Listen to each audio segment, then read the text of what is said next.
పెట్టి కార్యాచరణ చెప్పి నేను ఉద్యమం కోసం బయలుదేరిన తర్వాత కథంతా మీకు తెలుసు. మీరే కథానాయకులు, మీరే నన్ను ముందుకు నడిపిండ్రు. కానీ కాంగ్రెస్ పార్టీ ఎటువంటి పార్టీ?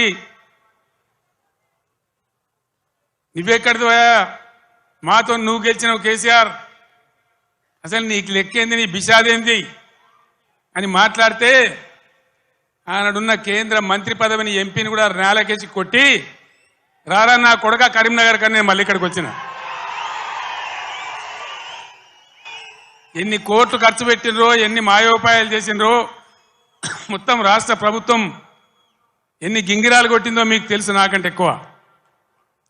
కానీ బ్రహ్మాండంగా మళ్ళొక్కసారి ఇది పదునైన కరీంనగర్ గడ్డ బిడ్డ, ఇది తెలంగాణ అడ్డా అనే పద్ధతిలో 2.5 లక్షల మెజార్టీతో నన్ను గెలిపించి మరొక్క మారు తెలంగాణ చైతన్యాన్ని చాటిన గడ్డ ఈ కరీంనగర్ గడ్డ. రాజకీయాలలో పరిణామాలు జరుగుతుంటాయి. పరిణామాలు జరుగుతుంటే మనం మంచిగా చేసినాం, తెలంగాణ సాధించినాం. నేను మీకు ఒకటే మాట మనవి చేస్తా ఉన్నా, కొన్ని సందర్భాలలో అత్యాశకో దురాశకో లేదా మరో రకంగానో ప్రజలు మోసపోతారు. మొన్న కూడా మోసపోయి కాంగ్రెస్ పార్టీని గెలిపించాను.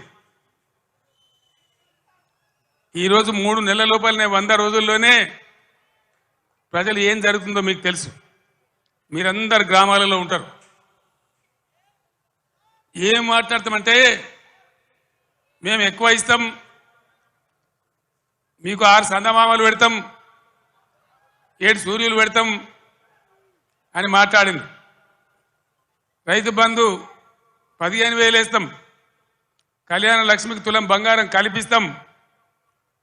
ఇవాళ నోటికి మొక్కాలే 420 హామీలు ఇచ్చింది, బయలుదేరిండు.